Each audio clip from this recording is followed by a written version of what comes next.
دیکھیے ادائیگی خمس جو ہے نا ایک عقلی فریضہ بھی، ایک عقلی احتیاط ہے.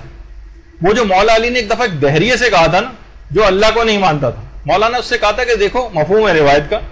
کہ دیکھو اگر اللہ نہیں ہوا تو میں بھی نجات پا جاؤں گا اور تم بھی نجات پا جاؤ گے، تو وہ اللہ جب ہے ہی نہیں تو جو دونوں کا ایک ہی طرح سے ہوگا کوئی مسئلہ نہیں، ہم دونوں کو کوئی فرق نہیں پڑے گا. لیکن اگر اللہ ہوا تو تو نجات نہیں پا سکے گا، میں نجات پا جاؤں گا، یعنی میں زیادہ سیف سائڈ پہ رہا.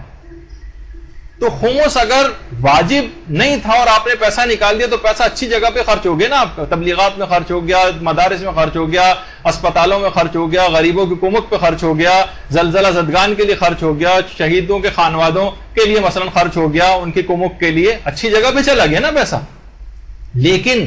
اگر خمس واجب تھا اور آپ نے نہیں نکالا تو آپ تو پھنس جائیں گے. تو سخت ترین حالات سے وہ شخص دوچار ہوگا قیامت میں کہ جب خمس اس نے نہیں نکالا ہوگا تو وہ پھنس جائے گا وہاں پر. تو خمس کی ادائیگی میں ایک عقلی احتیاط بھی ہے. تو بہرحال یہ تمام چیزیں ہوئیں. اچھا دیکھیے مالیاتی جو امور ہے نا اس میں ان سے کھلواڑ کرنا اتنا آسان نہیں. اس میں آدمی کو ایک نا ایج نہیں لینا چاہیے احتیاطاً، بلکہ پیسہ چلا جائے زیادہ بھی تو چلا جانا چاہیے. پیغمبر اسلام جب بھی جنگیں ہوتی تھیں باقاعدہ بلال کے ذریعے ہر جنگ کے بعد ایک اعلان کرواتے تھے، رد الخیاط والمخیط، ایک ایک سوئی اور ایک ایک دھاگا یہاں لا کر رکھ دو، اور خبردار دیکھو کوئی چیز بھی چھپانے کی کوشش نہ کرنا. ایک ایک سوئی اور ایک ایک دھاگا لا کر یہاں پر رکھ دو، کوئی چیز نہ چھپانا، کیونکہ اگر کسی نے کوئی چیز اس طرح سے چھپا کر رکھی تو انتہائی شرمناک کام ہوگا، آرون و نارون، اور اس کا انجام دوزخ ہے. یہاں پر ان افراد کا پھر جواب آ گیا اس روایت کے اندر کہ پیغمبر جو کہتے ہیں کہ بھائی یہ کیا دھنیا چاول چینی پتی اور فلاں فلاں چیزیں، یہاں پیغمبر فرماتے ہیں ایک ایک دھاگا اور ایک ایک سوئی یہاں لا کر رکھ دو. امام موسیٰ کاظم کا لے کر آئیے دماغ میں کہ ایک کپڑا ٹکڑا اور 4 درہم تک ریسیو کیے اور کہا خدا کوئی شرم محسوس نہیں کرتا. تو بہرحال ان کا بھی جواب ہو گیا. تو اب مختلف جو اخباری حضرات ہیں، اب اخباری کے معنی اگر یہ کہ کوئی ایوننگ اسپیشل ٹائپ کے اخبار پڑھ کے اپنے آپ کو اخباری سمجھ رہا ہے، شام کے اخبارات پڑھنے کی وجہ سے، اس کو اخباری نہیں کہتے، بلکہ جو قرآن و حدیث سے اس قدر واقف ہو، حدیثوں میں اتنا، اس کو اخباری کہتے ہیں. شاید اس کو لوگوں نے سمجھ لیا ہے. تو بہرحال اچھا جب یہ پیغمبر کی طرف سے باقاعدہ مدت کا اعلان بھی ہوتا تھا، مدت کا اعلان کہ فلاں وقت تک پیسے یہ سب مال غنیمت جمع کرا دینا. اچھا ایک صاحب تھے وہ کئی دن بعد مدت گزرنے کے ایک رسی کا ٹکڑا لے کر آئے، کہا کہ یا رسول اللہ، یہ پیغمبر نے کہا تم نے اعلان نہیں سنا تھا، اس میں مدت کا تذکرہ ہوا تھا، کب تک جمع کرانا ہے؟ اس نے کہا یا رسول اللہ سنا تھا. پیغمبر نے فرمایا پھر تم اب جاؤ، جمع کرانے کا وقت گزر چکا ہے، قیامت کے دن لے کر آنا. کتنی سخت بات. تو بہرحال اس قدر سختی کے ساتھ جو ہے پیغمبر جو مالیاتی امور ہیں سختی کے قائل تھے. اور آج جو افراد ہیں وہ شیعوں کی اقتصادی کمر توڑنے کے اوپر معمور ہیں، ان کے چکر میں ہرگز نہ آئیں. اور جو امام زمانہ علیہ الصلوۃ والسلام نے ایک جملہ کہا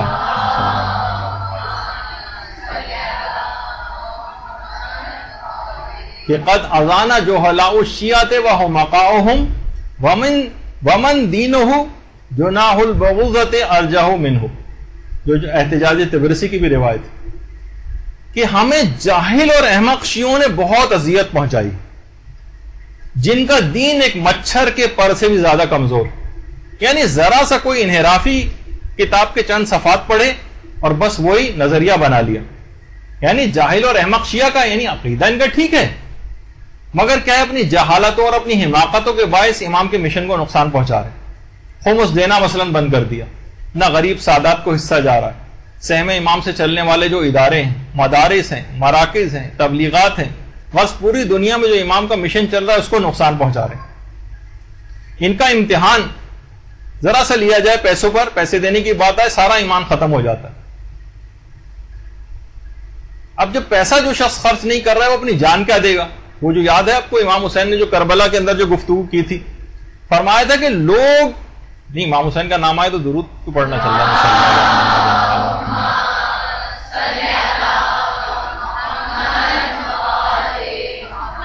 کہ لوگ مال و زر کے غلام، لوگ دنیا کے غلام، دین اور ایمان اور دینداری کا عنوان ان کی زبانوں کا چسکا، یہ دین سے فقط اتنا لیتے ہیں جو ان کے روزگار کو سنوارنے کے لیے مفید ہوتا، لیکن جب آزمائش کا وقت آ جائے تو اس وقت دین پر باقی رہنے والے اور ایمان پر ثابت قدم رہنے والے بہت تھوڑے افراد باقی رہ جاتے ہیں جو خمس کے انکاری ہیں۔ دیکھیے وہی اجتہاد و تقلید کے انکاری بھی ہیں، وہ کہتے ہیں کہ اپنے مسائل لوگ خود حل کریں، کتاب و سنت نکالیں۔ آپ نے پوری بحث دیکھی، حالانکہ ہم نے کیا، ہماری علمی حیثیت بھی کوئی نہیں کہ ہم ان کے اوپر جو ہے صحیح طور پہ گفتگو کر سکتے ہیں، لیکن کتنی تفصیل پھر بھی آپ کو نظر آئی۔ تو اب آپ دیکھیں کہ تقلید کے علاوہ کیا چارہ کار آپ کے پاس رہ جاتا ہے ایک عام آدمی کے لیے، وہ کیسے اتنی مختلف روایت میں راہ رشد و ثواب حاصل کر سکے گا۔ رجال کی بحثیں ہیں، کون سا راوی کیسا ہے، الفاظ روایت کیسے ہیں، عربی کے اندر جو عبارت ہیں وہ کیسے وہ پڑھے گا، کلام امام کی مراد کیا ہے، روایات کا سیاق و سباق کیا ہے، پرانی آیات کے ساتھ کوئی ٹکرا تو نہیں رہی، روایت ٹکراؤ کی صورت میں کیا، کن اصولوں کے تحت کیسے مسائل کو درک کرے گا وہ، سوائے حیران و پریشانی اور سرگردانی کی کوئی چیز ہاتھ نہیں آئی۔ تو اگر چند فاسق و فاجر یا چند اردو میڈیم قسم کے افراد جو دین کے سو کالڈ چیمپئن بن رہے ہیں، ان کی بات ماننے سے بہتر نہیں کہ جو مقدس، متقی، کوالیفائڈ فقہاء و مجتہدین کی بات مانیں، ان کے نظریات کی طرف چلیں۔ آیت اللہ جواد تبریزی کو ایک صاحب کا ایک دفعہ، بس بالکل آخری 2-3 جملے رہ گئے، جب ایک صاحب کا خمس کے خلاف مضمون بھجوایا گیا، وہ البتہ پڑھے لکھے ایک صاحب تھے، ان کا خمس کا مضمون بھجوایا گیا تھا، تو آیت اللہ جواد تبریزی نے جب اس کو دیکھا تو فرمایا کہ معلوم میں شود انشاء دس نہ خوانداست یا مریض است، لگتا ہے کہ اس شخص نے کبھی قرآن و حدیث سے کوئی سروکار، اس نے کبھی درس پڑھا ہی نہیں، یا یہ مریض ہے، اور یہ شخص قرآن و حدیث سے نابلد ہے، یا یہ مخالفت کرو اور شہرت پاؤ کے اصول کے اوپر کاربند۔ تو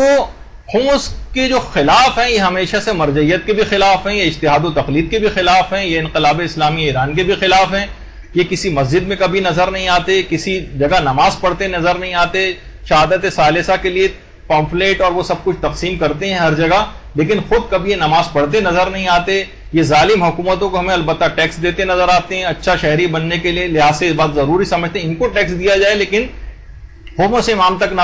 ان کے نمائندوں تک نہ پہنچے، دینی واجبات ادا کرتے نظر نہیں آتے۔ انہوں نے کبھی، ان کو ہم نے نہیں دیکھا کہ ان پیسوں سے انہوں نے کوئی ادارے بچے ہوئے پیسوں سے قائم کیے ہوں، کوئی تبلیغات ہوں، کوئی کتابیں لکھنے، اس لحاظ سے علوم محمد و آل محمد علیہ کوئی مکتب و مدرسے قائم کیے ہوں، کوئی یتیم خانے قائم کیے ہوں، کوئی مساجد قائم کی ہوں، شہیدوں کے گھرانوں کی کوئی کمک کی ہو۔ مسلسل خمس کے خلاف ایک مہم جو ہے وہ چلائی جا رہی تاکہ معاشی کمر شیعوں کی توڑی جائے۔ یہ سادات کے فوق العادہ قسم کے احترام کے قائل ہیں اور ایسی محبت کے قائل ہیں کہ سیدانیوں کی شادیاں مشکل سے مشکل تر بنا رہے ہیں، ان میں کرپشن کو فروغ دیا جا رہا ہے، معاشی بائیکاٹ جو ہے وہ سادات کا وہ کیا جا رہا ہے، کہتے ہیں ان کو صدقہ نہ دو، ان کو خمس نہ دو کیونکہ وہ تو معاف ہو گیا ہے، فطرہ اور زکوٰۃ بھی نہیں، رد مظالم بھی نہیں، سادات کا معاشی استحصال کرنا چاہتے ہیں۔